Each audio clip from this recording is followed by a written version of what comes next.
This first video is going to be covering the material found in pages 10 through 13 of your textbook. And in this section we are introducing the nutrients, the things that are found in the foods. This is a very basic foundational section of the textbook. It's just a couple pages long, but it is something that we are going to be revisiting all semester long. So I want to make sure that you get it right from the beginning. So let's start by talking about what nutrients are. Nutrients are chemicals.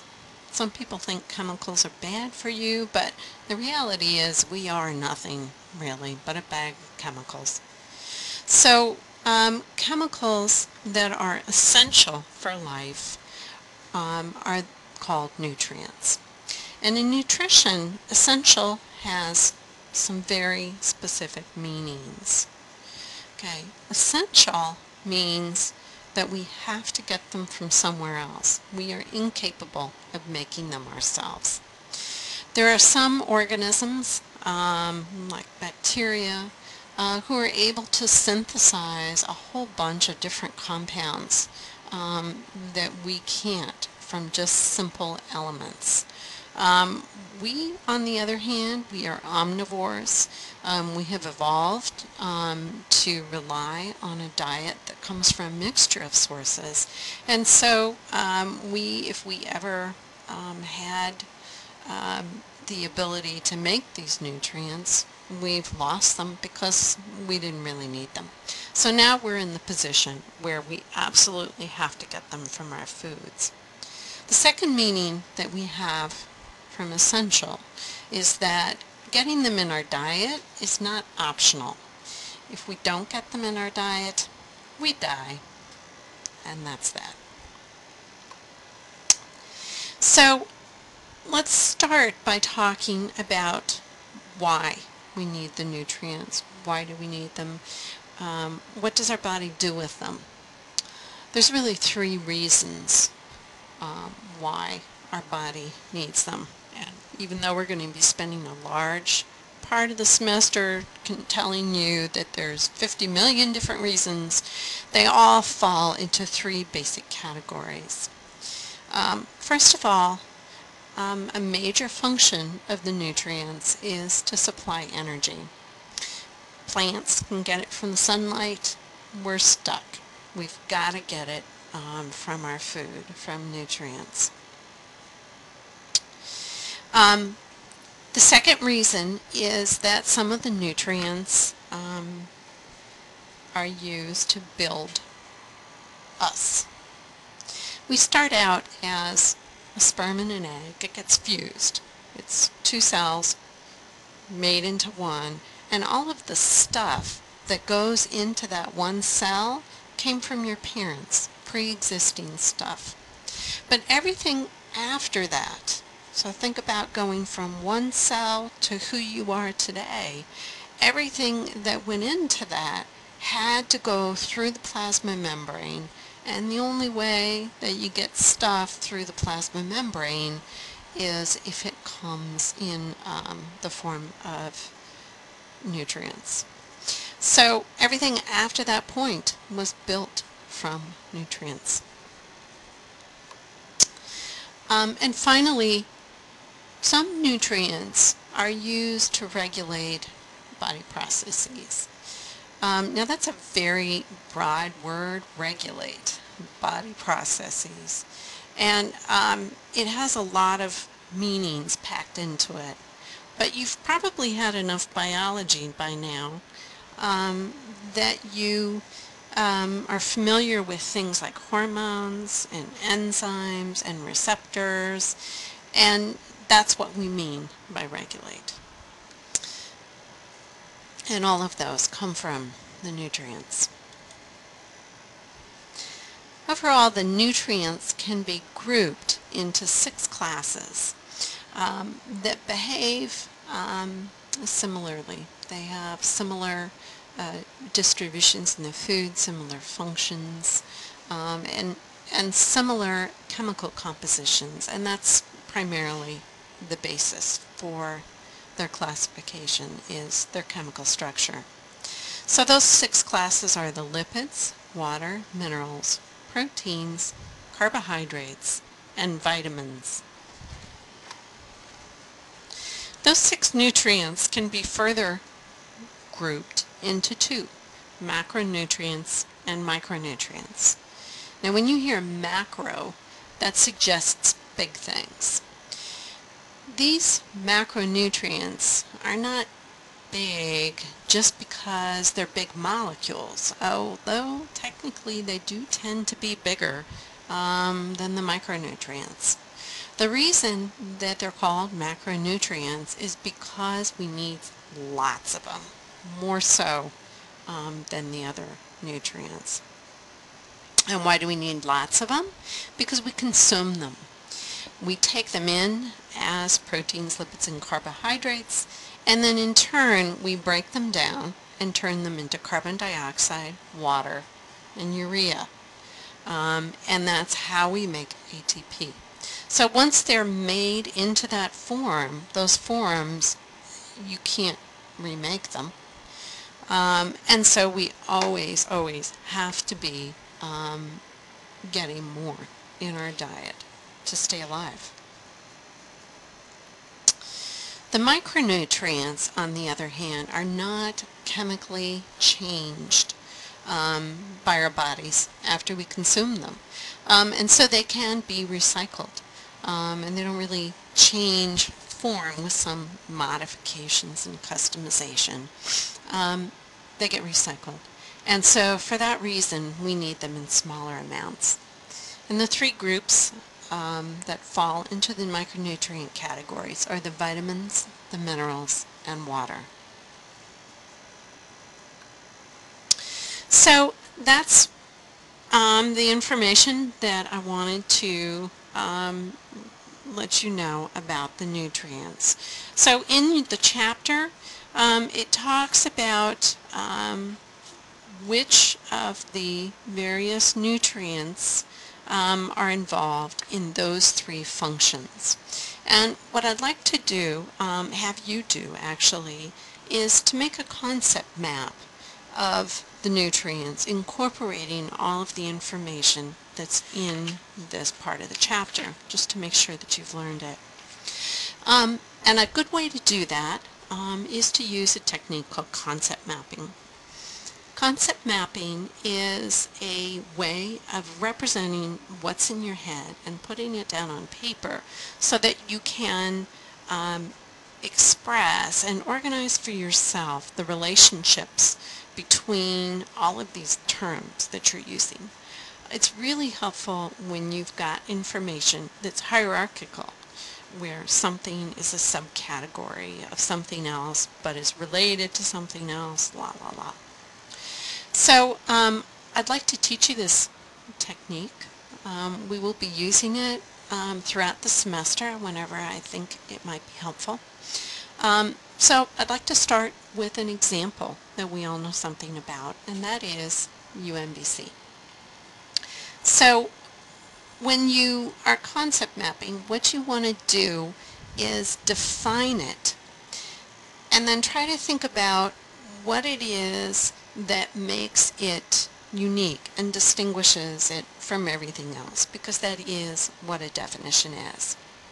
So let's think about what makes UMBC unique.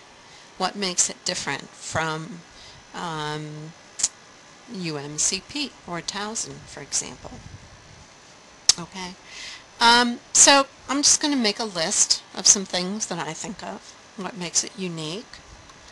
Since I'm a faculty member, the first thing I think of is our faculty are independent. We have different faculty members here. We have slightly different majors. There is no such thing as a biology major at UMCP. We have different classes. Sometimes they're called the same thing. Many of them are different though. We have students. Our students are different. Nobody else has got Dr. Herbowski. And other colleges have mascots where they rub their toes or their tummies, and we have True Grit. We have our dorms, we have parking lots, we have lecture halls, and we have Quadmania. So I think that's a pretty good start. So the first thing that you do once you've got your list of all the parts of what makes it unique, then what you want to do is to try and spatially organize those by using boxes to represent each component. Boxes, circles, whatever. So start with the topic and try your best to come up with a definition to put in that box. So UMBC, what is UMBC? Well, according to the logo, it is an honors university in Maryland. I like that one. I'll go with it. So the next thing to do is to look at your list and say, how would you group these things? What are the categories? What are the relationships? What pops out at you? So here's some things I thought of for this list that I have. We've got events, we've got people, we've got, you could call it the campus, the physical plant, we've got our icons, and we've got our curriculum. I think everything pretty much falls into that category. So then here's the boxes that are the actual items themselves. So now what I'm going to do in the next slide is I'm going to take these boxes and organize them so that it shows the relationships. All right, ready? Here we go. So start with the definition in the middle, UMBC, an honors university, and then outside of it put categories, the categories that you've chosen. So events, people, icons, campus, and curriculum. Those are my categories. So icons. True Grit is our icon. That one belongs there.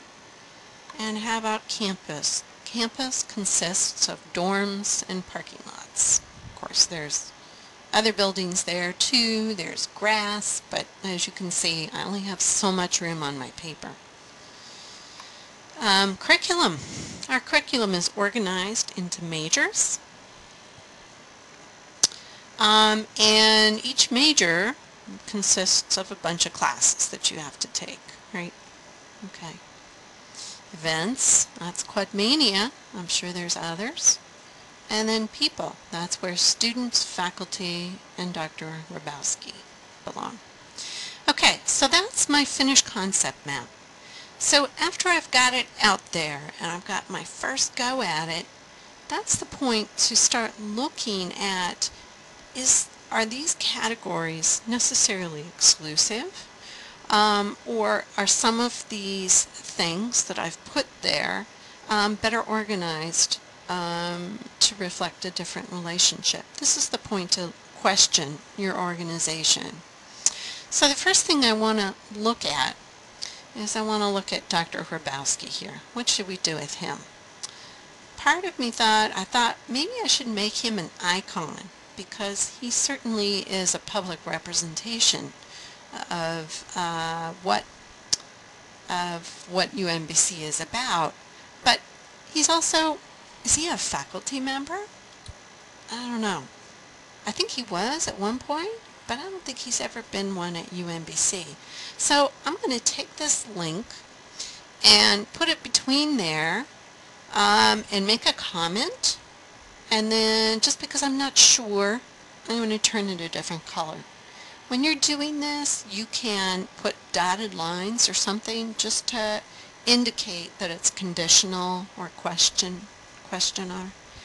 Okay, the other thing I was looking at is this here, curriculum, majors, classes. So I started thinking about classes, and I said, are there any classes that are out there that are not part of a major, that are not required for a major? Well, actually, you know what? Nutrition is not required for a major. So that's an example. And then what about like PE classes? So I decided to add another category here, GEP. GEP is part of the curriculum, and some of the classes fulfill the GEP. Now, of course, looking at that, there's also some classes that are electives. There's also classes that you take, for example, if you're a nursing student, to fulfill the requirements for professional school, etc. Okay?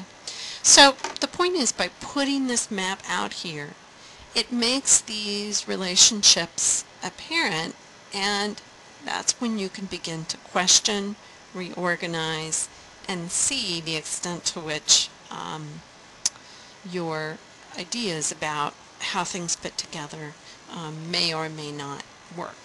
And this is particularly powerful if you can do this on your own and then compare your concept map to someone else's for a given topic, and then start talking about what is the relationship between these functions, these various pieces.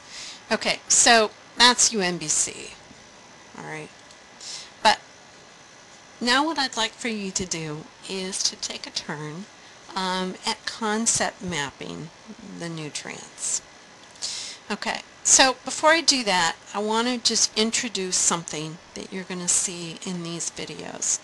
So the way that these videos are run is they are, I just record them beginning to end, but there are times when I want you, with your YouTube viewer, to stop the video and do something.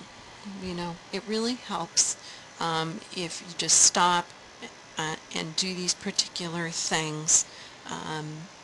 And when I want you to do that, what will happen is this little icon will appear here. And that means I want you to stop the video now and go ahead and do it. Okay? Alright, so it's going to disappear. So here's what I want you to do.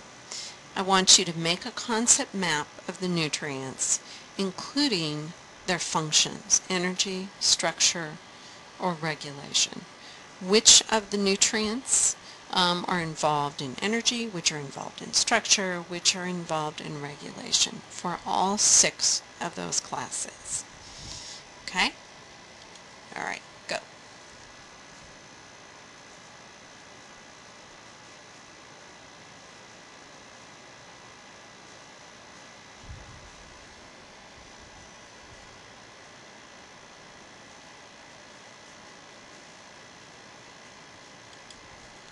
So how'd you do?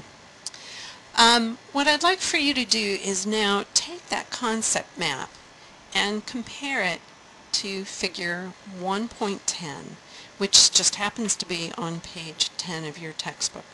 And this is, I've reproduced it here on this slide. So this essentially shows you what the answer is. So how did you do?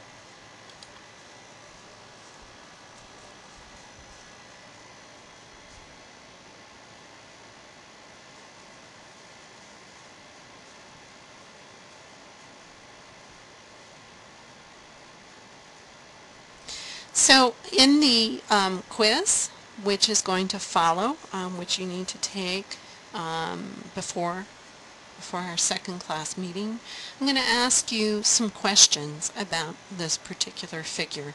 So you'll want to make sure that you both understand it and can make some generalizations about which of these various nutrient classes does each of the components, each of those 3 functions. Alright, so this ends video 1A, and when you're ready, you should continue on to 1B. The topic of that is matching nutrients to sources, and that covers the next section, one of the next sections in the textbook.